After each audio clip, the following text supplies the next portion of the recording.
எப்படி இருக்கிறீங்க? சந்தோஷமா இருக்கிறீங்களா? அன்று இயேசு கிறிஸ்துவின் நாமத்தினால உங்கள் எல்லாருக்கும் என்னுடைய அன்பின் நல்வாழ்த்துக்கள். இந்த ஆன்லைன் குட் நியூஸ் கிளப் மூலமாக நீங்கள் நிறைய பயனடைஞ்சிருப்பீங்க நான் விசுவாசிக்கிறேன்.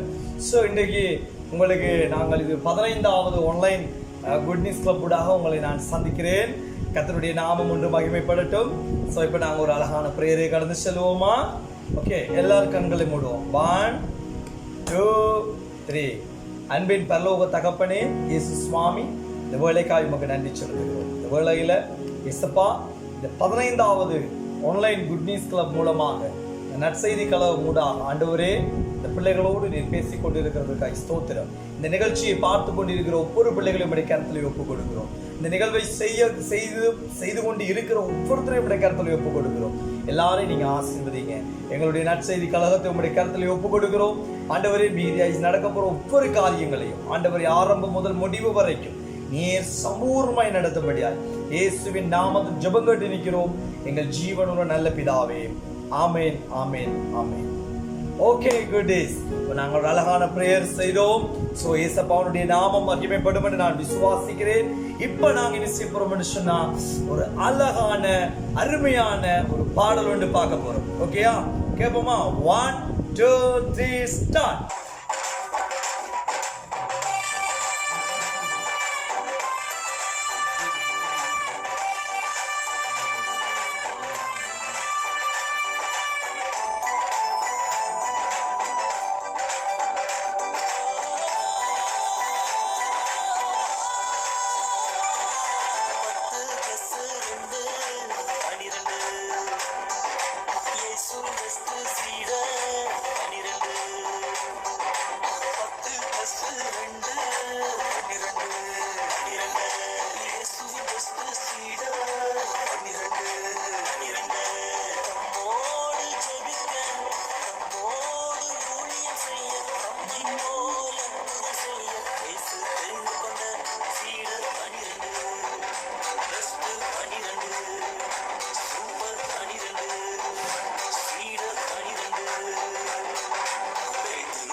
சேர்ந்து நீங்க பாடி இருப்பீங்க, கூடவே டான்ஸும் செய்திருப்பீங்கன்னு சொல்லி நான் நம்புறேன். நீங்க நல்லா பாடி இருப்பீங்கன்னு சொல்லி நீங்க பார்த்து சிரிச்சு கொண்டு இருந்தப்ப தான் நீங்க பாட்டு பாடின போலதான் எனக்கு. சரி, இப்ப வாங்க நாங்க ஏசப்பாட வார்த்தையில சின்ன ஒரு வசனத்தை கற்றுக்கொள்ள போறோம். சரியா? இப்ப என்ற கையில பாருங்க ஒரு பொருள் ஒன்று இருக்கு. என்ன உங்களுக்கு எல்லாம் விருப்பமா பிடிக்குமே என்ன? சரி, இப்ப நான் என்ன செய்ய போறேன், இந்த டோலை வந்து நான் யாராவது குராலுக்கு கொடுக்க போறேன். கொடுக்கட்டா? சரி, இப்ப பாருங்க, நான் இந்த டோலை வந்து நான் ஒரு ஆளுக்கு கொடுக்க போறேன். சரியா? அந்த குட்டி தங்கச்சிக்கு என்ன செய்ய போறேன், நான் என்ன செய்ய போறேன், கொடுக்க போறேன். சரிதானே? சரி, ஓகே. நான் குட்டி தங்கச்சி. சரி, இப்ப பாருங்க, நான் எந்த பொருள் என்ன செய்தேன், ஒரு சின்ன தங்கச்சிக்கு என்ன செய்தேன், நான் கொடுத்தேன் தானே. இதே போல உங்கள்கிட்ட ஏதாவது ஒரு பொருள் இருந்தா நீங்க என்ன செய்வீங்க, யாருக்காவது கொடுப்பீங்க. என்ன சில வேளைகள்ல நீங்க ஸ்கூல்ல மத்தியான சாப்பாடுகளை உங்களோட ஃப்ரெண்ட்ஸோட பகிர்ந்து கொண்டிருப்பீங்க, இல்லாட்டி விளையாட்டு பொருட்களை நீங்க மாறி மாறி பகிர்ந்து கொண்டு விளையாடி இருப்பீங்க தானே. ஆனா உங்களுக்கு தெரியுமா, இதை விட முக்கியமான ஒரு காரியத்தை ஏசப்பா தனக்கு தர சொல்லி விரும்புகிறார். அது என்னன்னு சொல்லி நான் உங்களுக்கு இன்னைக்கு கற்றுத்தரப்போறேன். சரியா? இது வந்து தேவனுடைய வார்த்தைகள் அடங்கிய பரிசுத்த வேதாகமம். இதுல 2 பிரிவுகளாக பிரிக்கப்பட்டிருக்கு, புதிய ஏற்பாடு பழைய ஏற்பாடுன்னு சொல்லி. புதிய ஏற்பாடுல ரோமர் 12வது அதிகாரம் 1வது வசனம் சொல்லப்பட்டிருக்கு. நான் வாசிக்கிறேன், நீங்க என்ன செய்யணும், கவனமாக கேட்க வேண்டும். சரியா? அப்படி இருக்க சகோதரரே, நீங்கள் உங்கள் சரீரங்களை பரிசுத்தமும் தேவனுக்கு பிரியமான ஜீவ பலியாக ஒப்புக் கொடுங்கள். இதுவே நீங்கள் செய்யத்தக்க புத்தியுள்ள ஆராதனை. சரிதான்? இந்த வசனம் உங்களுக்கு தெரியலன்னு படினாலும் இப்ப பாருங்க, உங்களுக்கு தெரியற மாதிரிக்கு பெருசா வந்திருக்கு. பாத்தீங்களா? தெரியுதா உங்களுக்கு? ஓகே, இப்ப உங்களுக்கு தெரிஞ்சிருக்கும் தான். இப்ப நீங்க என்னோட சேர்ந்து சொல்றீங்களா? சொல்லுங்க. ரோமர் 12:1 நீங்கள் உங்கள் சரீரங்களை பரிசுத்தமும் தேவனுக்கு பிரியமுமான ஜீவ பலியாக ஒப்பு கொடுங்கள். இதுவே நீங்கள் செய்யத்தக்க புத்தியுள்ள ஆராதனை. ரோமர் 12:1. ஓகே, இப்ப பாத்தீங்கன்னா இதுல சொல்லப்பட்டிருக்கு, நீங்கள் உங்கள் சரீரங்களை பரிசுத்தமும் தேவனுக்கு பிரியமான ஜீவ பலியாக ஒப்பு கொடுக்கணும். அப்படின்னு சொன்னா உங்களுடைய சரீரங்களை நீங்க ஏசப்பாவுக்கு பிரியமானபடி என்ன செய்ய வேணும், வைத்திருக்க வேணும். உங்களுடைய சிந்தனையில், உங்களுடைய நினைவுல, உங்களுடைய பேச்சுல, உங்களுடைய செயல் எல்லாவற்றிலையுமே பரிசுத்தமானதை நீங்க செய்ய வேணும் என்று சொல்லி தேவன் விரும்புகிறார். நீங்க நல்லமானபடி, உங்களுடைய சரீரம் எல்லாம் நல்லமானபடி இருக்க வேண்டும் என்று சொல்லி தேவன் விரும்புகிறார். சரியா? அதே போல இதுவே நீங்கள் செய்யத்தக்க புத்தி உள்ள ஆராதனை. நீங்கள் ஏசப்பாவினுடைய காரியத்துல கூட நீங்க சந்தோஷமா அவருக்கு முன்பாக நீங்க பரிசுத்தமா நீங்க ஒவ்வொரு நாளும் நீங்கள் செய்வீங்களாக இருந்தா, நீங்க பேசுவீங்களா இருந்தா, நீங்க நடப்பீங்களாக இருந்தால் தேவன் உங்களுடைய ஆராதனையில பிரியப்பட வல்லவராக இருக்கிறார். ஏனென்று சொன்னால் தேவன் எல்லாவற்றையும் உண்டாக்கினவர் அல்லவா? அதனால அவர் என்ன செய்வார், அவர் எல்லாவற்றிலும் நீங்கள் செய்கிற ஒவ்வொரு நல்ல காரியங்களை பார்த்தும் அவர் விரும்புவார். சரியா? அதான் சொல்லப்பட்டது. இப்ப பாருங்க, நீங்க எல்லாரும் சேர்ந்து என்னோட சொல்லுங்க. ரோமர் 12:1 நீங்கள் உங்கள் சரீரங்களை பரிசுத்தமும் தேவனுக்கு பிரியமுமான ஜீவ பலியாக ஒப்பு கொடுங்கள். இதுவே நீங்கள் செய்யத்தக்க புத்தி உள்ள ஆராதனை. ஓகே, இந்த இடத்துல ஏசப்பாவை ஏற்றுக்கொண்ட பிள்ளைகள் நீங்கள் என்ன செய்யணும், உங்களுடைய சரீரங்கள்ல எப்பவுமே பரிசுத்தமாக வைத்திருக்க வேண்டும் என்று சொல்லி தேவன் விரும்புகிறார். உங்களுடைய பேச்சிலையும் சரி, உங்களுடைய நடத்தையிலும் சரி, உங்களுடைய செயலிலும் சரி, நீங்கள் பரிசுத்தமான ஒரு வாழ்க்கை வாழ வேண்டும் என்று சொல்லி தேவன் விரும்புகிறார். ஏசப்பாவை ஏற்றுக்கொள்ளாமல் நீங்கள் இந்த காணொலியை பார்ப்பீங்கன்னு சொன்னா நீங்கள் கூட உங்களுடைய வாழ்க்கையிலும் கூட பரிசுத்தமாக மாற முடியும். எப்படி பரிசுத்தமாக மாற முடியும்? நீங்க சில வெளியில யோசிக்கலாம். நீங்கள் அப்படியே இந்த காணொலியை முடியும் வரைக்கும் பார்த்து கொண்டிருங்க. அப்ப உங்களுக்கு சந்தர்ப்பம் வரும், நீங்கள் எப்படி உங்களுடைய வாழ்க்கையை பரிசுத்தமாக மாற்ற முடியும் என்று சொல்லி. அந்த வெளியில நீங்களும் உங்களுடைய வாழ்க்கையில பரிசுத்தமாக இருக்கலாம். பரிசுத்தமாக இருக்கும் பொழுது ஏசப்பாக்கு பிரியமான காரியத்தை உங்களாலையும் செய்ய முடியும். சரியா? சரி, இப்ப இன்னொரு தடவை நீங்க எல்லாரும் என்னோட சேர்ந்து சொல்ல போறீங்க. சொல்லுவோமா? சொல்லுங்க. ரோமர் 12:1 நீங்கள் உங்கள் சரீரங்களை பரிசுத்தமும் தேவனுக்கு பிரியமுமான ஜீவ பலியாக ஒப்பு கொடுங்கள். இதுவே நீங்கள் செய்யத்தக்க புத்தியுள்ள ஆராதனை. ரோமர் 12:1. Very good. நீங்க எல்லாரும் நல்லா சேர்ந்து சொன்னீங்க. என்னோட தடவை நீங்க என்னோட சேர்ந்து சொல்றீங்களா? சொல்லுங்க. ரோமர் 12:1 நீங்கள் உங்கள் சரீரங்களை பரிசுத்தமும் தேவனுக்கு பிரியமுமான ஜீவ பலியாக ஒப்பு கொடுங்கள். இதுவே நீங்கள் செய்யத்தக்க புத்தியுள்ள ஆராதனை. ரோமர் 12:1. Very good. நீங்க எல்லாரும் நல்லா சேர்ந்து சொன்னீங்க என்னோட சேர்ந்து. இப்ப உங்களுக்கு நீங்க பார்த்து கொண்டிருக்கிற பிள்ளைகள் உங்களுக்கு சாக்லேட் இப்ப என்ன செய்ய போது கொண்டு வந்து நான் தர போறேன் அப்படின்னு சொன்னா உங்களுக்கு எப்படி இருக்கும்? சந்தோஷமா இருக்கும் தானே? சாக்லேட் சாப்பிடுறேன்னா எல்லாருக்குமே விருப்பம். அப்படின்னு சொன்னா சாக்லேட் சாப்பிடுற ஆக்கள் மாத்திரம், விருப்பமான ஆக்கள் மாத்திரம் என்ன செய்ய வேண்டும், என்னோட சேர்ந்து இந்த வசனத்தை சொல்ல வேண்டும். நீங்க சொல்றீங்களா? சொல்லுங்க. சாக்லேட் விருப்பமான ஆக்கள் மாத்திரம் தான். சரியா? ஓகே, சொல்லுங்க. ரோமர் 12:1 நீங்கள் உங்கள் சரீரங்களை பரிசுத்தமும் தேவனுக்கு பிரியமுமான ஜீவ பலியாக ஒப்பு கொடுங்கள். இதுவே நீங்கள் செய்யத்தக்க புத்தியுள்ள ஆராதனை. ரோமர் 12:1. Very good. நல்லா சொன்னீங்க. இப்ப இந்த நாட்கள்ல பாத்தீங்கன்னு சொன்னா யாரையுமே ஐஸ்கிரீம் பிடிக்க வேணாம்னு சொல்லி இருக்காங்க தானே? ஆனா இப்ப உங்களுக்கு முன்பாக நிறைய ஐஸ்கிரீம் வந்து இருக்குது. நீங்க என்ன செய்வீங்க? ஐஸ்கிரீம் பாக்குறதுக்கு ஓடி போய் எடுத்து சாப்பிடுவீங்க தானே? அப்படின்னு சொன்னா அந்த ஐஸ்கிரீம் விருப்பமானாக்கள் மாத்திரம் என்னோட சேர்ந்து சொல்றீங்களா? சொல்லுங்க சேர்ந்து. ரோமர் 12:1 நீங்கள் உங்கள் சரீரங்களை பரிசுத்தமும் தேவனுக்கு பிரியமுமான ஜீவ பலியாக ஒப்பு கொடுங்கள். இதுவே நீங்கள் செய்யத்தக்க புத்தியுள்ள ஆராதனை. Very good. இப்ப நீங்க எல்லாருமே நல்லா சொன்னீங்க. இப்ப பாருங்க, இந்த வசனத்தை என்ன செய்ய போறோம், நாங்கள் உங்களுக்கு காட்ட போறது இல்லை. ஆனா நீங்க என்ன செய்ய வேணும், அக்காவோட சேர்ந்து நீங்க இந்த வசனத்தை சொல்ல வேணும். வசனத்தை சொல்ல ரெடியா நீங்க?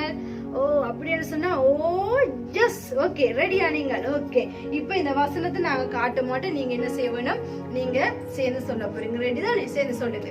ரோமர் 12:1 நீங்கள் உங்கள் சரீரங்களை பரிசுத்தமும் தேவனுக்கு பிரியமான ஜீவ பலியாக ஒப்பு கொடுங்கள். இதுவே நீங்கள் செய்யத்தக்க புத்தியுள்ள ஆராதனை. ரோமர் 12:1. Very good. எல்லா பிள்ளைகளும் நீங்க சொந்தமா அந்த வசனத்தை பார்க்காம சொன்னீங்க. நீங்க எல்லாம் கெட்டிக்கார பிள்ளைகள். இப்படியே தொடர்ந்து நீங்க பார்த்து கொண்டிருங்க. உங்களுக்கு வித்தியாசமான காரியங்கள் எல்லாம் வந்து கொண்டே இருக்கும். ஓகே தானே? ஓகே, அழகான ஒரு பாட்டு கேட்டீங்க.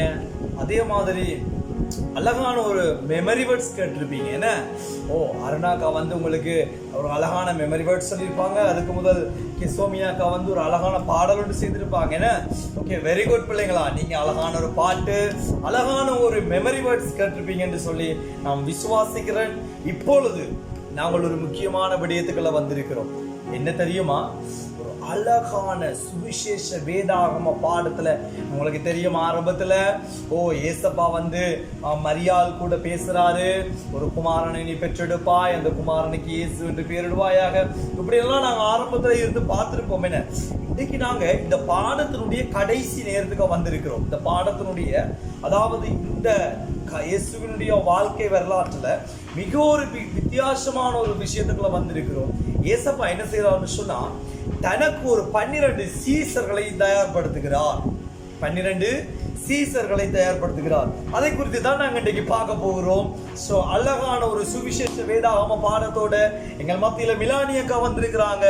மிலானியக்காவை கூப்பிடுவோம். சோ அவங்க உங்களுக்கு ஒரு அழகான அருமையான ஒரு நல்ல சுவிசேஷ வேதாகம பாடத்தை உங்களுக்கு கற்றுத் தருவாங்க. ஓகேயா?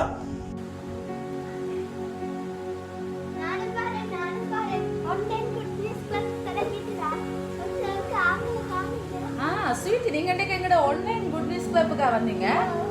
சந்தோஷம். பாருங்க, நாங்களும் இந்த குட் நியூஸ் கிளப்ல தான் நாங்க ரெடி ஆகி கொண்டிருக்கிறோம். இன்னைக்கு அழகான ஒரு வேதாகம பாடத்தை இங்க பார்த்து கொண்டிருக்கிறான். இந்த அழகான குழந்தைகளுக்கு நாங்க கொடுக்க வேணும். அவன் நல்ல ஹாப்பியா சந்தோஷமா இருக்கிறா. நீங்களும் சந்தோஷமா இருக்கிறீங்களா? Praise Lord. ஹாய். அவங்களும் ஹாய் சொல்றாங்கப்பா. ரொம்ப சந்தோஷமா இருக்கிறாங்களா? ரைட். எப்படி இருந்துச்சு உங்களுக்கு போன கடந்த வர குட் நியூஸ் கிளப் எல்லாம் நல்லா என்ஜாய் பண்ணி பாத்தீங்களா? வசனங்களை மெமரி அதாவது ஞாபகப்படுத்தினீங்களா? நீங்க அதாவது மனனம் செய்தீங்களா? ரைட். அவங்க எல்லாம் நல்ல உற்சவம் மனனம் செய்தாங்களா? நீங்க மனனம் செய்தீங்களா? Very good. பாருங்க, அவன் மனனம் செய்திருக்கிறான். பாருங்க, அழகான இந்த குட் நியூஸ் கிளப்பை பாக்குறாங்க, சந்தோஷமா இருக்கிறாங்க. இப்ப நான் உங்களுக்கு ஒரு காரியம் சொல்ல போறேன். என்ன தெரியுமா? இந்த குட் நியூஸ் கிளப் பாக்குற அன்பான குட்டி தம்பி தங்கச்சிகள், உங்களுக்கு ஏதாவது சாட்சிகள் இருக்குமென்னு சொன்னா, நீங்க இந்த குட் நியூஸ் கிளப் ஆன்லைன் இந்த காமெண்ட் பாக்ஸ்ல நீங்க என்ன செய்யலாம்? உங்களுடைய சாட்சிகள் எழுதலாம். அது மாத்திரமல்ல, இந்த சேனலை நீங்க இதுவரைக்கும் சப்ஸ்கிரைப் பண்ணாம இருந்தீங்கன்னு சொன்னா நீங்க சப்ஸ்கிரைப் பண்ணினா நாங்க தொடர்ந்து உங்களுக்கு அழகான நிறைய நிகழ்ச்சிகளை வழங்குவோம். ரைட். இப்ப நாங்க வேதாகம பாடத்துக்குள்ள போவோமா ஸ்வீட்டி? சரி, நீங்க எனக்கு சொல்லுங்க. ரைட். நாங்க போன முறை பார்த்தோம் இயேசு கிறிஸ்து வார்த்தையினாலே எப்படி பிசாசனவனை ஜெயித்தாருன்னு சொல்லி நாங்க பார்த்தோம். இன்றைக்கு நாங்க பார்க்க போறோம் இயேசு கிறிஸ்துடைய பணியில யாரெல்லாம் இணைக்கப்பட்டார்கள், யாரெல்லாம் அவரோடு கூட பணிக்கு அவருடைய சீசர்களாக தெரிவு செய்யப்பட்டார்கள் சொல்லி நாங்க பார்க்க போறோம். சரி, அதற்கு முன்பதாக நீங்க என்னுடைய கேள்விக்கு ஒரு பதில் சொல்லுங்க. நீங்க ஒரு விளையாட்டு குழுவில் எங்கேயாவது ஒரு குழுவில நீங்க இணைக்கப்பட்டா அந்த குழுவுக்காக நீங்க என்ன செய்வீங்க?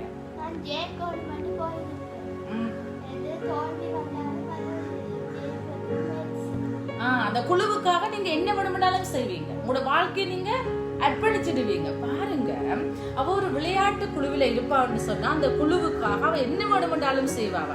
ஆனா ஆண்டவராகிய இயேசு கிறிஸ்து விரும்புகிறார் நாங்கள் அவருடைய பணியாளர்களாக அவருக்காக வாழ்க்கையை அர்ப்பணிக்க வேண்டும் சொல்லி. சரியா? இன்றைக்கு நாங்க பார்க்க போறதான இந்த அழகான வேதாகம பாடம் எங்க இருக்கு தெரியுமா? புதிய ஏற்பாட்டுல ஜோவான் என்று சொல்லி ஒரு புஸ்தகம் இருக்கு. ஜோவான் 1ஆம் அதிகாரம் 35வது வசனம் தொடக்க 50வது வசனம் வரைக்கும். அது மாத்திரமல்ல, மார்க்கு 1ஆம் அதிகாரம் 16வது வசனம் தொடக்கம் 20வது வசனம் வரைக்கும். 2வது அதிகாரம் 13வது வசனம் தொடக்கம் 14 வரைக்கும். லூக்கா 6ஆம் அதிகாரம் 12வது வசனம் தொடக்கம் 16வது வசனம் வரைக்குமான வேத பகுதிகள் இன்றைக்கு நாங்க பார்க்க போறதான இந்த அழகான வேதாகம பாடம் இருக்குது. பாருங்க, ஒரு நாள் ஜோவான் ஸ்நானகர், உங்களுக்கு தெரியும் ஜோவான் ஸ்நானகரும் அவருடைய சீசர்கள் 2 பேரும் நடந்து வந்து கொண்டிருக்கிறாங்க. நடந்து வந்து கொண்டிருக்கிற நேரம் இயேசு கிறிஸ்து ஞானஸ்தானம் எடுத்த பிறகு அந்த அவரும் என்ன செய்யற அதெல்லாம் போய் கொடுத்தார். இதை இந்த யோவான் ஸ்நானகன் பார்த்துட்டார். பார்த்த பொழுது தன்னுடைய சீஷர்களுக்கு சொல்லுகிறார், இதோ உலகத்தின் பாவத்தை சுமந்து தீர்க்கும் தேவ ஆட்டுக்குட்டி என்று சொல்லி சொல்கிறார். அதாவது நீங்க யோசிக்கலாம், என்னடா உலகத்தின் பாவத்தை சுமந்து தீர்க்கும் தேவ ஆட்டுக்குட்டி என்று சொல்லி. அதாவது பழைய ஏற்பாட்டு காலத்துல பாத்தீங்கன்னு சொன்னா ஒருவருடைய பாவம் மன்னிக்கப்படும் சொன்னா பலிகள் செலுத்துவார்கள். அதாவது ஆட்டுக்கடாக்கள், புறா குஞ்சுகள் இப்படியாக பலிகள் செலுத்தினால்தான் அவருடைய பாவங்கள் மன்னிக்கப்படும். அது மாத்திரமல்ல, இவர்கள் வருஷந்தோறும் பலி செலுத்தணும். எப்பொழுதெல்லாம் தவறு செய்கிறார்களோ அப்பொழுதெல்லாம் அவர்கள் என்ன செய்வார்கள், அதாவது பலி கொடுத்து மிருகங்களை பலி செலுத்தி அவர்கள் என்ன செய்வார்கள், தேவனிடத்துல இருந்து அந்த ரத்தத்தை, அதாவது அந்த பலி செலுத்தி அந்த ரத்தத்தை அவர்கள் தெளித்து தங்களுடைய பாவத்துக்கான மன்னிப்பை பெற்றுக் கொள்வார்கள். ஆனால் ஆண்டவராகிய இயேசு கிறிஸ்து ஒரே தர மனிதர்களுடைய பாவங்களுக்காக அடிக்கப்படும்படியாக இந்த பூமிக்கு வந்தார். அதைத்தான் அங்கே யோவான் ஸ்நானகன் சொல்லுகிறார், இதோ உலகத்தின் பாவத்தை சுமந்து தீர்க்கும் தேவ ஆட்டுக்குட்டி. அதாவது உலகத்தில் உள்ள எல்லாருடைய பாவங்களையும் மன்னிக்கும்படியாகத்தான் ஆண்டவராகிய இயேசு கிறிஸ்து இந்த பூமிக்கு வந்தார் என்று சொல்லி நாங்கள் பார்க்கிறோம். அதாவது பாவம் என்று சொன்ன என்னன்னு தெரியுமா ஸ்வீட்டி உங்களுக்கு? சொல்லுங்க பார்க்கலாம்.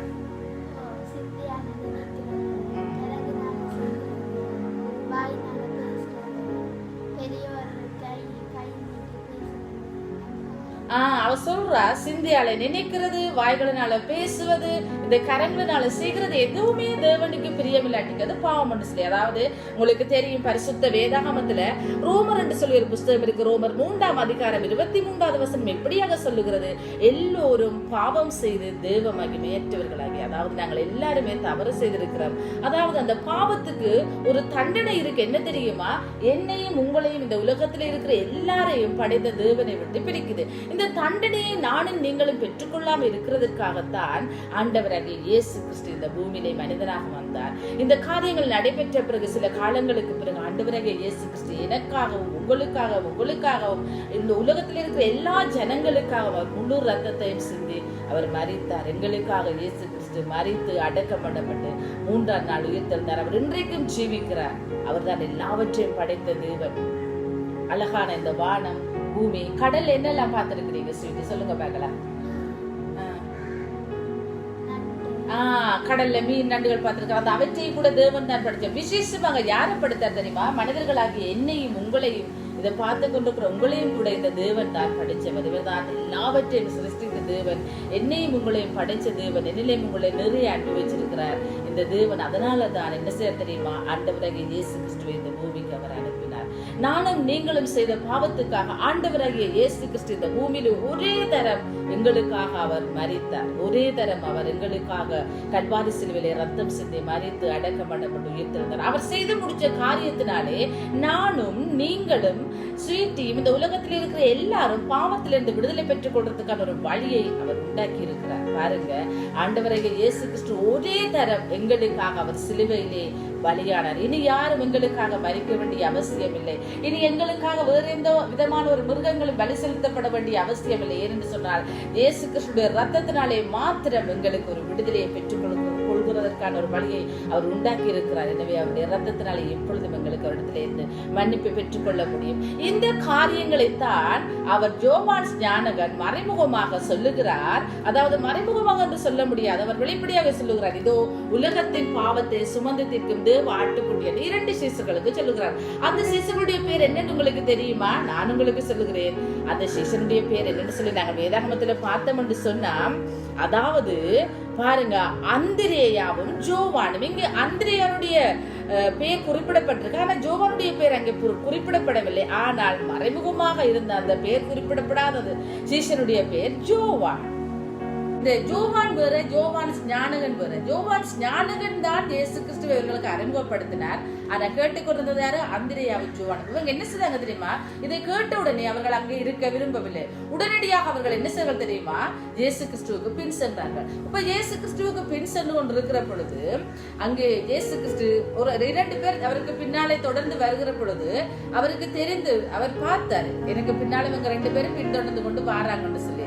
அப்ப இயேசு கிறிஸ்து திரும்பி கேட்டிருப்பாரு, என்ன ஏன் நீங்க எனக்கு பின்னால வர்றீங்கன்னு சொல்லி. ஸ்வீட்டி சொல்லுங்க பார்க்கலாம், உங்களுக்கு பின்னால யாராச்சும் 2 பேர் வந்தா நீங்க என்ன செய்வீங்க? கேட்பீங்க, ரைட், ஓகே. அதே போலதான் இயேசு கிறிஸ்துவின் கேட்டார், நீங்க ஏன் என்ன எனக்கு பின்னால வாரீங்க, என்ன வேணும் உங்களுக்கு சொல்லி கேட்டார். இதை கேட்ட பொழுது பாத்தீங்கன்னு சொன்னா இந்த சீசர்கள் சொன்னார்கள், ரவி நீர் எங்க தங்கி இருக்கிறீர்? ரவி என்று சொன்னா போதகரே என்று சொல்லி அர்த்தமா. அவர் சொன்னார் வந்து பாருங்கன்னு சொன்னாங்க. இவங்க என்ன செய்தாங்க, இயேசு கிறிஸ்துவோட கூட போயிட்டாங்க. இப்ப என்ன செய்தாங்க, ஒரு நாள் ஃபுல்லா அங்க தங்கிட்டாங்க. தங்கினா இயேசு கிறிஸ்து என்ன செய்திருப்பார், தேவனுடைய ராஜ்யங்களை குறித்து பிரசங்கித்திருப்பார். நீங்கள் மனம் திரும்ப வேண்டும், நீங்க பரிசுத்தமா வாழ வேண்டும், இந்த காரியங்களை குறித்து அவர் சீசர்களுக்கு கற்றுக் கொடுத்தார். இப்படி கற்றுக் கொடுத்த பிள்ளைகள் என்ன செய்ய கேட்டுட்டு இப்ப திரும்ப என்ன செஞ்சுட்டாங்க தெரியுமா, வந்துட்டாங்க. இவங்க திரும்ப அங்க இருக்கல. வந்தா இந்த நல்ல செய்திய அந்திரியாருடைய இருதயத்துக்குள்ள வச்சுக்கொண்டு இருக்கவே முடியல. உங்களுக்கு ஏதாவது நல்ல சந்தோஷமான செய்தி கிடைச்சா நீங்க என்ன செய்வீங்க? ஸ்வீட்டி, மகிழ்ச்சியா இருக்கும். யாருக்காவது சொல்ல வேணும் இருப்பீங்க, இது எப்படியாச்சும் வேறு யாருக்காச்சும் சொல்ல வேணும் நீங்க சொல்றதுக்கு முயற்சி செய்வீங்க. அதே போலதான் இந்த அந்திரியா என்ன செய்ய தெரியுமா, இந்த நல்ல செய்தியை அவர் ஒழிச்சு வச்சிருக்கல, அவர் இந்த நல்ல செய்தியை சொல்லும்படியாக தன்னுடைய சகோதரன் சீமோனுக்கு இந்த செய்தியை சொல்றார்.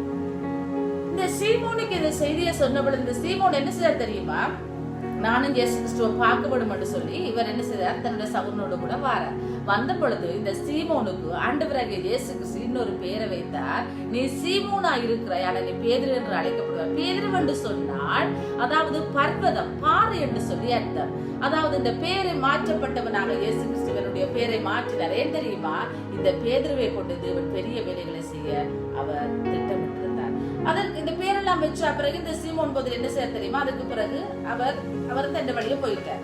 இப்ப இயேசு கிறிஸ்து என்ன செய்ய தெரியுமா, திரும்ப அவர் கலிலேயாவுக்கு போற வழியில பிலிப்பு என்கிறதான ஒரு மனுஷன் இருந்தார். இந்த பிலிப்புவை பார்த்த பொழுது இயேசு கிறிஸ்து என்ன செய்ய தெரியுமா, அந்த பிலிப்புவை பார்த்து சொல்றார், நீ எனக்கு பின் சென்று வா சொல்லி. இந்த பிலிப்பு யாருன்னு சொன்னா வேதாகமத்தை குறித்து நன்கு கற்று அறிந்தவன். அதாவது பழைய ஏற்பாட்டு புஸ்தக அந்த நாட்களிலே பழைய ஏற்பாட்டு புஸ்தகத்தை அதிகமாக அவர்கள் தியானிப்பது வழக்கம். அதாவது இந்த பழைய ஏற்பாட்டு புஸ்தகத்திலே மேசியா என்கிறதான ஒருவர் இந்த பூமிக்கு வருவார். மேசியான்னு சொன்னா யாருன்னு தெரியுமா, ஆண்டவராகிய இயேசு கிறிஸ்து வருவார்.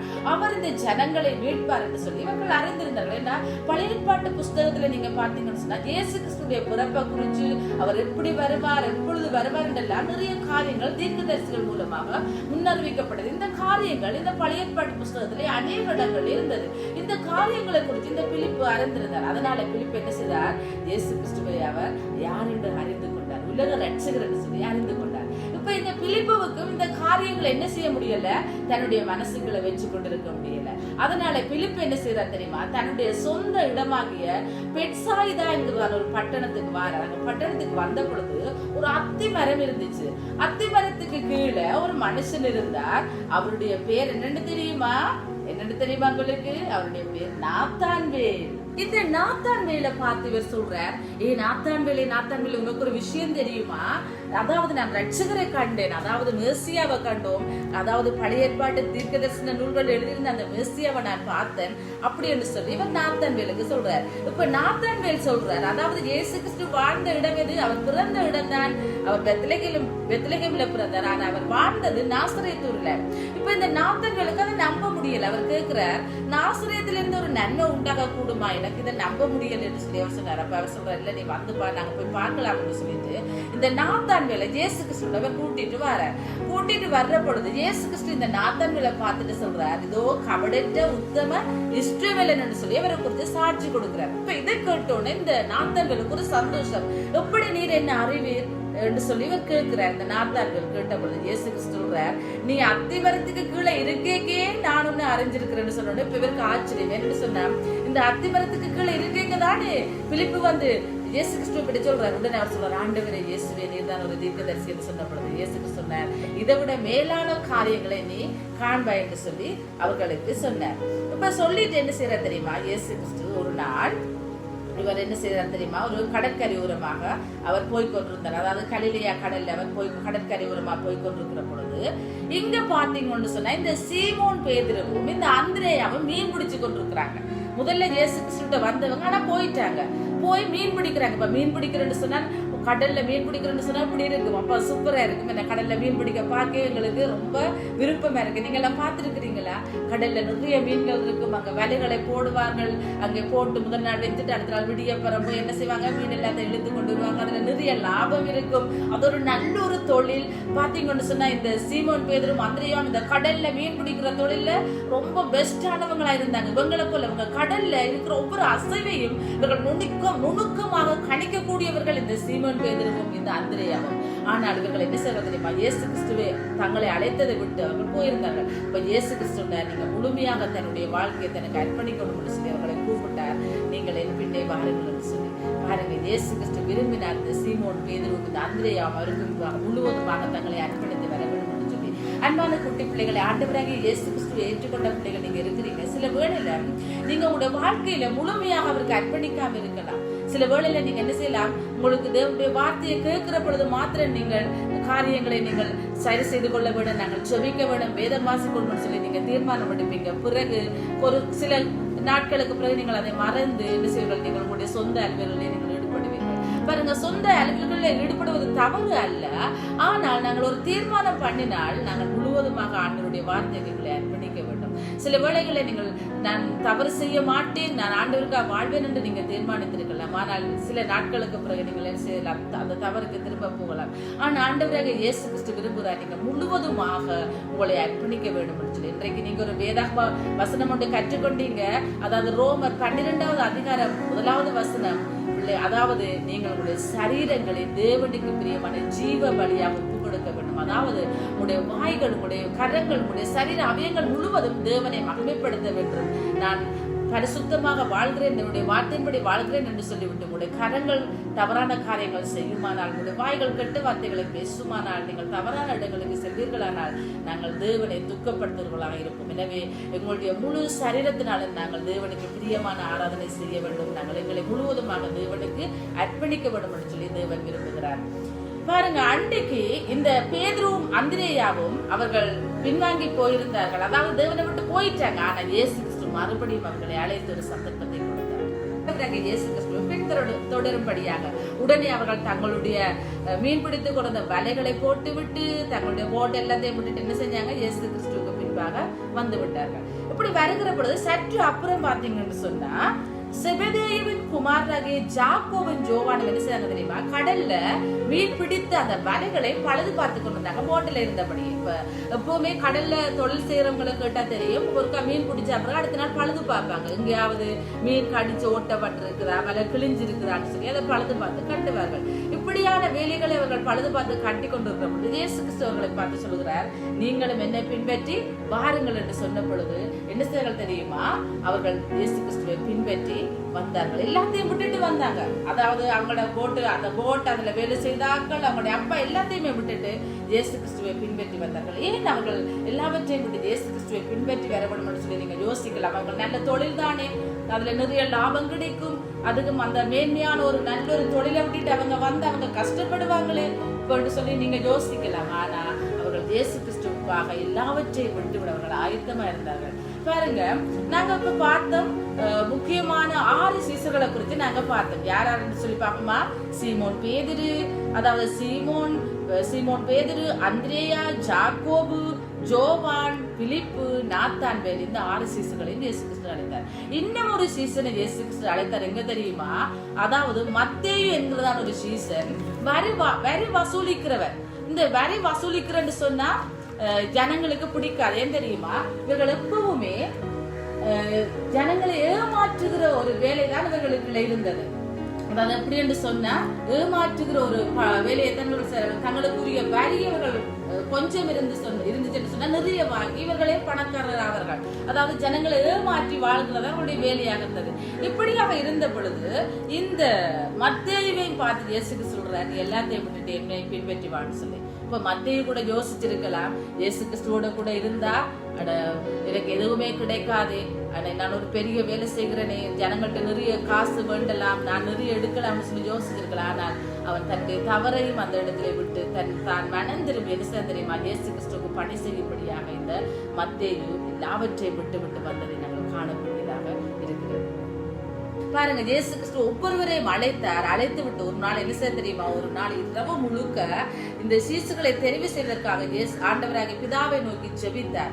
ஜெபித்து விட்டு நீங்கள் பாத்தீங்கன்னு சொன்னா மத்திய 6ஆம் அதிகாரம் 12வது வசனம் தொடக்கம் 16வது வசனம் வரைக்கும் நீங்க பாத்தீங்கன்னு சொன்னா அவர் ஜெபிக்கிறார். ஜெபித்துட்டு அடுத்த நாள் சொல்லியிருப்பார், எல்லாரும் நீங்க இந்த நேரத்துக்கு இங்க வாங்கன்னு சொல்லி எல்லாரும் வந்த பொழுது அவர் 12 பேரை தன்னுடைய சீசுகளாக அவர் தெரிந்து கொண்டார். அவர்கள் யாருன்னு பார்ப்போமா நாங்கள்? அதாவது சீமோன் பேதுரு, அந்திரேயா, ஜாக்கோபு, ஜோவான், பிலிப்பு, பர்த்தலமேயு, மத்தேயு, அது மாத்திரமல்ல தோமா, அதாவது அது மாத்திரமல்ல அல்பேயின் குமாரனாகிய ஜாக்கோபு, அதாவது சொலோத்தே எனப்பட்ட சீமோன், ஜாக்கோபின் சகோதரனாகிய ஜூதா, துரோகியான ஜூதாஸ் காரியத்து. இந்த ஜூதாஸ் காரியத்தை குறித்து நீங்க உங்களுக்கு தெரியும், ஆண்டவராகிய இயேசு கிறிஸ்துவை காட்டி கொடுத்தவன் இந்த ஜூதாஸ் காரியத்தை தான். பாருங்க, இந்த 12 சீசர்களையும் ஆண்டவராகிய இயேசு கிறிஸ்து தெரிந்து கொண்டார். ஏன் தெரியுமா? தன்னோடு கூட இருக்கும்படியாய், தன்னுடைய பணியை செய்யும்படியாய். இவர்கள் அப்போஸ்தலர்கள் என்று அழைக்கப்பட்டார்கள். அதாவது இயேசு கிறிஸ்துவோடு கூட சீசர்களாக இருப்பது என்று சொன்னால் ஒரு மேன்மையான காரியம். அவர்கள் அவரை பின்பற்ற வேண்டும், அவருடைய போதனைகளை கேட்டு அவர்கள் அந்த போதனைகளின்படி நடக்க வேண்டும். அது மாத்திரமல்ல, வருங்காலங்களில் இந்த சீசர்கள் ஆண்டவராகிய இயேசு கிறிஸ்துவுக்காக பெரிய காரியங்களை செய்ய வேண்டும் என்பதை தேவன் அறிந்திருந்தார், இயேசு கிறிஸ்து அறிந்திருந்தார்.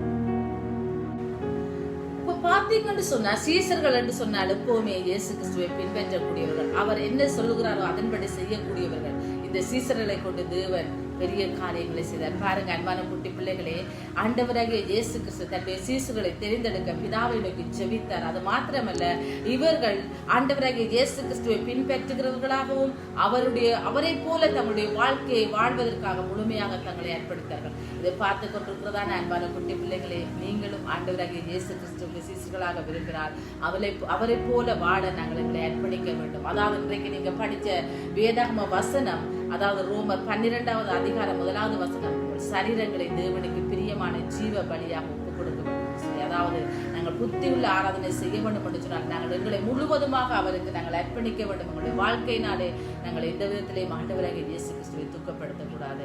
இதை பார்த்து கொண்டிருக்கிறதான இன்றைக்குத்தான் இந்த காரியங்களை நீங்க பார்த்து கொண்டிருக்கிறீங்க. எனக்கும் விருப்பம் அவருடைய வார்த்தையின்படி வாழ, என்னுடைய பாவத்தை ஆண்டவராகிய இயேசு கிறிஸ்து மன்னிப்பாரான்னு சொல்லி நீங்க ஏங்கிக் கொண்டிருக்கிற பிள்ளைகள் யாராவது இருப்பீர்களாக இருந்தால் உங்களுக்கும் ஒரு நல்ல செய்தி.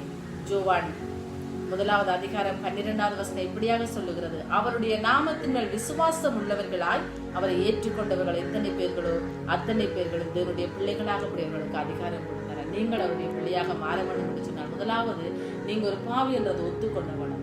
2வது காரியம், உங்களுடைய பாவங்களுக்காகத்தான் ஆண்டவராகிய இயேசு கிறிஸ்து இந்த பூமியிலே ரத்தம் சிந்தி மரித்து அடக்கம் பண்ணப்பட்டு உயிர்த்தெழுந்தார் என்று நீங்கள் நம்ப வேண்டும். அடுத்த காரியம், கூட தவறை கூட வாய்களாலே நீங்கள் அறிக்கையிட்டாருடைய பிள்ளையாக மாற முடியும். இதுவரைக்கும் நான் ஆண்டவராகிய இயேசு கிறிஸ்து ஏற்றுக்கொள்ளல, ஆனால் இன்றைக்கு நான் ஏற்றுக்கொள்ள விரும்புகிறேன் என்று சொல்கிற பிள்ளைகள் யாராவது இருப்பீர்களானால் இப்ப நீங்க என்னோட கூட சேர்ந்து கண்களை மூடி உங்களுடைய கரங்களை நீங்கள் கூப்பிக்கொள்ளுங்கள். நான் சொல்லுகிற ஜெபத்தை என்னோட கூட சேர்ந்து நீங்க சொல்லலாம். சொல்லுவீங்களா? சொல்லுங்க. அன்புள்ள ஆண்டவரே இயேசு சுவாமி, நான் பாவி. இயேசுவே, நீங்கள் என்னுடைய பாவங்களுக்காக ரத்தம் சிந்தி மரித்து அடக்கம் பண்ணப்பட்டு உயிர்த்தெழுந்ததை நம்புகிறேன். இயேசுவே, நீங்கள் என்னுடைய பாவங்களை உம்முடைய இரத்தத்தினால் கழுவி என்னை சுத்திகரியும். இயேசுவே, என்னை உம்முடைய பிள்ளையாக ஏற்றுக்கொள்ளும். இயேசுவின் நாமத்தில் பிதாவே, ஆமென். அன்பான குட்டி பிள்ளைகளே, இந்த நாளிலே கூட ஜெபிச்ச தீர்மானித்த பிள்ளைகளுக்காக நாங்கள் ஆண்டவருக்கு நன்றி செலுத்துறோம். ஏற்கனவே ஆண்டவராக இயேசு கிறிஸ்துவை ஏற்றுக்கொண்ட பிள்ளைகள் நீங்க இருக்கிறீங்க, அவருக்கு நன்றி செலுத்துங்க. நீங்களும் அவருடைய பணியாளர்களாக அவருடைய சீசுகளாக மாற முடியும். இப்பொழுது சொன்னால் படித்து முடித்தால் அவருடைய பணிக்காக உங்களுடைய அர்ப்பணிக்க முடியுமானால் இந்த நாட்களிலிருந்து நீங்கள் தீர்மானிக்க முடியும் அவருக்காக உண்மையாக வாழ வேண்டும் என்று சொல்லி. ஏனென்றால் உங்களைப் போல சின்ன பிள்ளைகள் ஆண்டவராக இயேசு கிறிஸ்துவுக்காக அநேக காரியங்களை செய்திருக்கிறார்கள். உங்களாலேயும் முடியும், உங்களாலேயும் முடியும். ரைட், நாங்கள் அடுத்த வாரம் அழகான ஒரு வேதாகம படத்தோடு கூட உங்களை சந்திக்கிறோம். உங்களோட அடுத்த வாரம் நாங்கள் அந்த வேதாகம படத்தை நாங்கள் கொண்டு வருகிற பொழுது நாங்கள் இன்னும் அநேக காரியங்களை குறித்து நாங்கள் பேசலாம். பார்க்கலாம். ஓகே, கத்தத்தாமே உங்களை ஆசீர்வதிப்பராக. God bless you. Bye bye bye bye. Hi குட்டீஸ், எல்லாரும் எப்படி இருக்கீங்க? நல்லா இருக்கீங்களா? நீங்கள் எல்லாருமே நல்லா இருக்கீங்களா? மட்டும் இல்லாமல் இந்த ப்ரோக்ராம் எங்களோட என்ஜாய் பண்ணிக்கிறீங்களா? ஓகே ஃப்ரெண்ட்ஸ், என்ன செய்ய போகிறோம்? எல்லாரும் எல்லா பொருட்களையும் எடுத்து வச்சு ஹேண்ட் ஒர்க்கு ரெடியாக இருப்பீங்க இல்லையா? ஓகே ஃப்ரெண்ட்ஸ், ஹேண்ட் ஒர்க் அதுக்கு முன்னால் நீங்கள் இன்றைக்கி என்ன பண்ண படிச்சீங்க? ஏசுமா எனக்கு ஒரு 12 விசேஷங்களை தெரிஞ்சு படிச்சீங்க. ஓகே, அதை குறித்து ஹேண்ட் ஒர்க் இன்றைக்கி பார்த்துடலாம். ஓகேவா ஃப்ரெண்ட்ஸ்? ஓகே, வாங்க ஹேண்ட் ஒர்க்கு போகலாம். உங்களுக்கு தேவையான பொருட்கள் வந்து திருப்போல், ரெஜிஃபார்ம் வந்து, அதுக்கப்புறமா கலர் ஷீட் வந்து, ரெஜிஃபார்ம் அதோட கூட நோட்டீஸ் போர்டில் ஒட்டுற பின். இது இல்லைன்னா கூட பரவாயில்ல, நீங்கள் டாட் பென்ஸ் கூட யூஸ் பண்ணிக்கலாம். ஃபுட்டு பென்சில்ஸ் நீங்கள் அதை கூட யூஸ் பண்ணிக்கலாம். ஓகேவா? வாங்க ஹேண்ட் ஒர்க்கு போகலாம். ஹேண்ட் ஒர்க்கில் என்ன செய்யணும்? முதலாவது ரெஜிஃபார்ம் எடுத்து ரெஜிஃபார்மில் ஒரு பாதம், ஒரு கால் பாதம், அதில் ஒரு சின்னதில் பார்த்து திருப்பறைக்கும். நான் ஆல்ரெடி வந்து புள்ளி வச்சுருக்கேன். அந்த பிளாக் கலர் மார்க்கரால் உங்களுக்கு டார்க் பண்ணி ஷேட் பண்ணி காண்பிக்கிறேன்.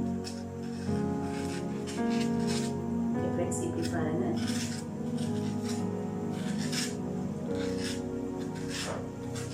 ஓகே, இப்போ நான் ரெடி ஆகிடுது. இப்போ நீங்கள் அதை கீழே முடிச்சாச்சு. கட் பண்ணி எடுத்துக்கணும். ஓகேவா? வாங்க கட் பண்ணிடலாம். ஓகே ஃப்ரெண்ட்ஸ், இப்போ பார்த்தீங்கன்னா எல்லாத்த பேரும் வந்தாச்சு. மத்தேயு, அப்புறமா யாக்கோபு, 2 யாக்கோபு இருக்காங்க. அதுக்கப்புறமா தோமா, மத்தேயு, பர்த்தலமேயு, சீமோன், யோவான், பிலேயா, சீமோன் பேதுரு, பிலிப்பு, யூதாஸ். ஓகே ஃப்ரெண்ட்ஸ், இப்போ இதில் 12 சீஷர்கள் இருக்காங்க. ஓகே ஃப்ரெண்ட்ஸ், இப்போ இதில் 12 சீஷர்கள் இருக்காங்க. நீங்கள் அவங்கள அடக்கியாச்சு. இந்த ஆர்டர் இல்லாட்டிக்கும் பரவாயில்ல. ஓகே, இப்போ நீங்கள் என்ன செய்ய போறீங்கன்னு சொன்னால், இந்த ஆர்டர் படி இந்த ஒரு ஏற்கனவே இந்த ரெஜிஃபார்மில் ஒரு கால் வெட்டி வச்சுருப்பீங்க. அந்த காலோட சேர்த்து இப்போ நீங்கள் உங்களுக்கு நான் சொன்ன மாதிரி ஏற்கனவே உங்களுக்கு நோட்டீஸ் போர்டில் ஒட்டுற பெயின் இருக்குது. ஓகே, அது இல்லைன்னு சொன்னால் நீங்கள் உங்களோட டாட் பென்ஸை யூஸ் பண்ணிக்கலாம், போட்டு பெயினை. ஓகே, இப்போ நான் இதில் ஒரு பெயின் யூஸ் பண்ண போகிறேன். இதில் நடுவில் ரெஜிஃபார்மோட சேர்த்து இதை குத்தி விடுங்க. ஓகே ஃப்ரெண்ட்ஸ், இப்போ உங்களுக்கு ஹேண்ட் ஒர்க் ரெடி ஆகிடுது. பார்த்தீங்கன்னு சொன்னால் நீங்கள் இதை மூவ் பண்ணியும் பார்க்க முடியும், இல்லாட்டி இதை எடுத்து கூட பார்க்க முடியும். இப்போ நம்ம மூவ் பண்ணி பார்க்கலாம். ஓகேவா? யூதாஸ் காரியத்து முதலாவது மத்தேயு, ததேயுன்னு சொல்லி அப்படியே அடித்து கொண்டே போகலாம். யோவான், சீமோன் பேதுரு. ஓகே, உங்களுக்கு பூ மாதிரி வச்சு கூட பார்த்துக்கலாம். 12 சீஷர்களுடைய பேரும் இருக்கு.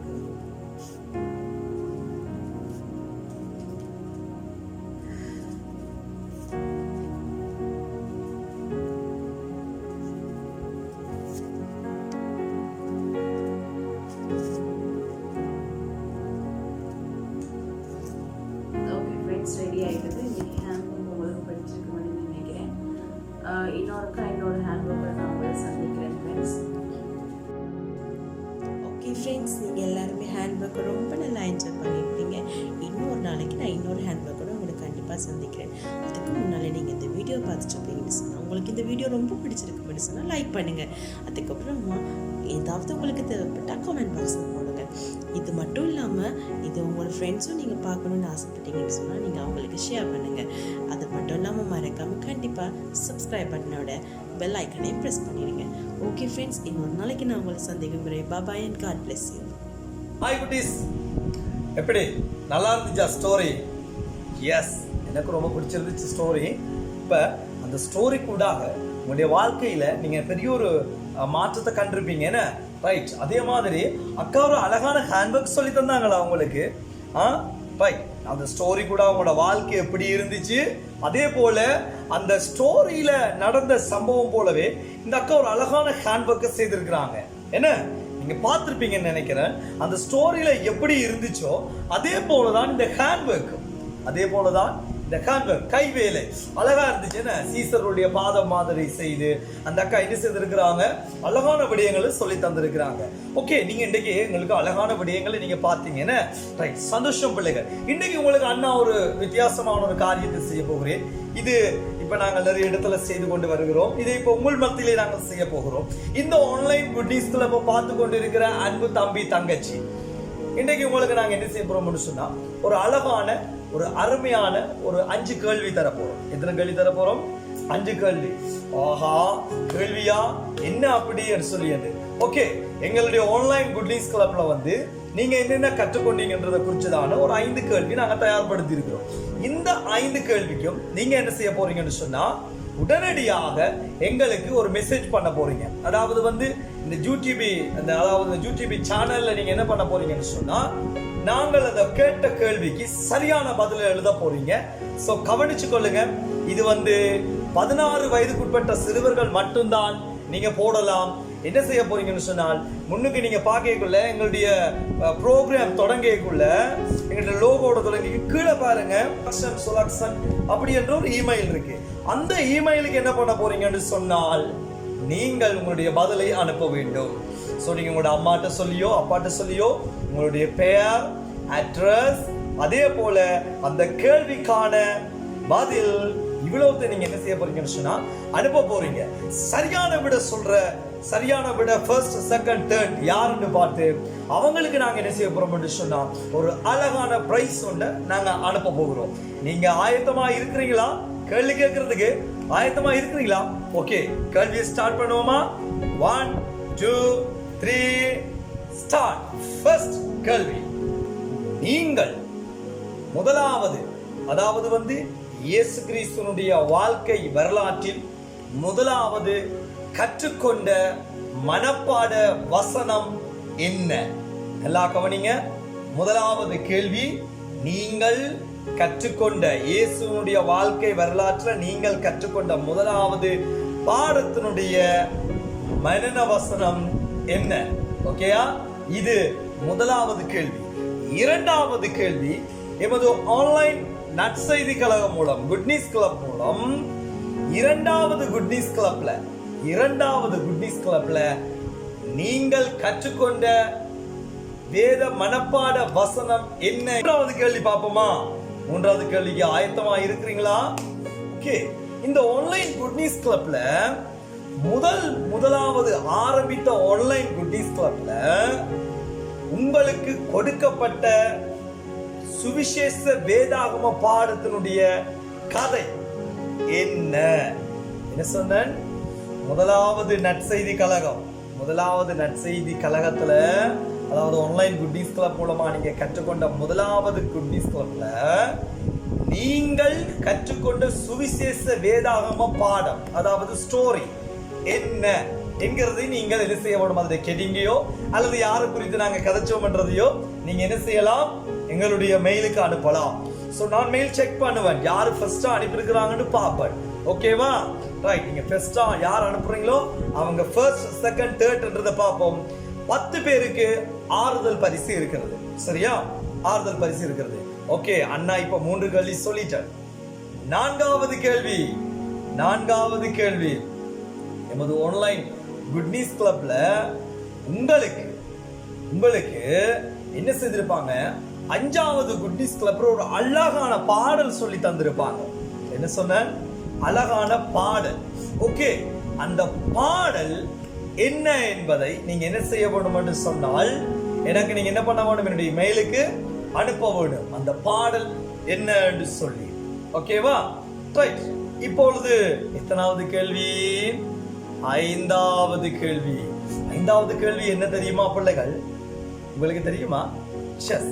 ஒரு அக்கா எங்களோட ஆன்லைன் குட் நியூஸ் கிளப்ல ஒரு அழகான ஒரு சவால் ஒன்று கொடுத்தாங்க. எத்தனை பேர் பெற்றோருக்கு கீழ்ப்படிய போறீங்க? எத்தனை பேர் உங்களுடைய அம்மா அப்பாவுக்கு கீழ்ப்படிஞ்சு, உங்களுடைய சகோதரங்களுக்கு கீழ்ப்படிஞ்சு வாழ போறீங்க? அப்படி என்ற ஒரு சவால் கொடுத்தாங்க. அதுல எத்தனை பேர் பாஸ் பண்ணிருக்கிறீங்கன்றத நீங்கள் என்ன செய்ய வேண்டும் என்று சொன்னால், அண்ணா நான் இந்த குட் நியூஸ் கிளப் மூலமா என்னுடைய அம்மா அப்பாவோட நான் எப்படி இருக்கிறேன்றதை குறித்து ஒரு சின்ன ஒரு விஷயத்தை நீங்க என்ன செய்ய வேணும்னு சொன்னா உங்களோட அம்மா அப்பாட்ட சொல்லி உண்மையாக டைப் பண்ணி என்னுடைய மெயிலுக்கு அனுப்ப வேண்டும். அப்படிப்பட்டவங்களுக்கு இன்னும் ஒரு விசேஷமான பரிசு இருக்கிறது. ஓகேவா? அண்ணா 5 கேள்வி சொல்லிட்டேன். 5 கேள்வியில நீங்க என்ன பண்ணணும்னு சொன்னா அழகா எங்களுக்கு ஆன்சர் பண்ண வேணும். ஐயோ என்னால முடியலை அப்படின்னு நீங்க நினைச்சா உங்களோட பக்கத்துல இருக்கிற நண்பர்களுக்கு நீங்க என்ன பண்ணுங்க, மெயில் சொல்லி அவங்களுக்கு சொல்லுங்க இப்படி அனுப்புங்க அப்படின்னு சொல்லி சொல்லுங்க. சோ நீங்க SMS மூலமாகவோ அல்லது மெயில் பண்ணியோ நீங்க என்ன செய்யலாம், அனுப்பலாம். கர்த்தர் உங்களை ஆசீர்வதிப்பார். சோ ரொம்ப சந்தோஷம் பிள்ளைகள், உங்களோட நாங்கள் இந்த ஆன்லைன் குட்டீஸ் கிளப்ல கலந்து கொண்டது. கர்த்தர் உங்களை ஆசீர்வதிப்பார். இன்னொரு நற்செய்தி கலந்துண்டா உங்களை சந்திக்க போறேன். அதுக்கு முன்பதாக சின்ன ஒரு பிரேயர். ஓகேயா? பிரேயர் செய்வோமா? எல்லாம் கண்களை போடுறீங்களா? 1 2 3. அன்பின் பரலோக தகப்பனே, இந்த நாட்கள்ல இந்த 15வது நற்செய்தி கலகத்துல நாங்கள் ஒரு பிள்ளைகளுக்கு சவால் கொடுத்திருக்கிறோம். 5 கேள்விகளுக்கும் யார் யார் சரியான பதில்களை அனுப்புகிறார்களோ அவருக்கு நாங்கள் அந்த பரிசுகளை அனுப்புவதற்கு நாங்கள் தயார்படுத்தி கொண்டிருக்கிறோம். இதை பார்த்து கொண்டிருக்கிற ஒவ்வொரு சிறு பிள்ளைகளும் மிக உற்சாகமாக செயல்பட தேவனின் உதவி செய்வீராக. இயேசுவின் நாமத்தினால் ஜெபம் கேட்டு நிற்கிறோம் எங்கள் ஜீவனுள்ள நல்ல பிதாவே, ஆமென். ஓகே குட்டீஸ், அண்ணா அடுத்த நற்செய்தி காலத்திலிருந்து உங்களை சந்திக்கும் வரை விடைபெறுவது சுலக்ஷன்னா. பாய்.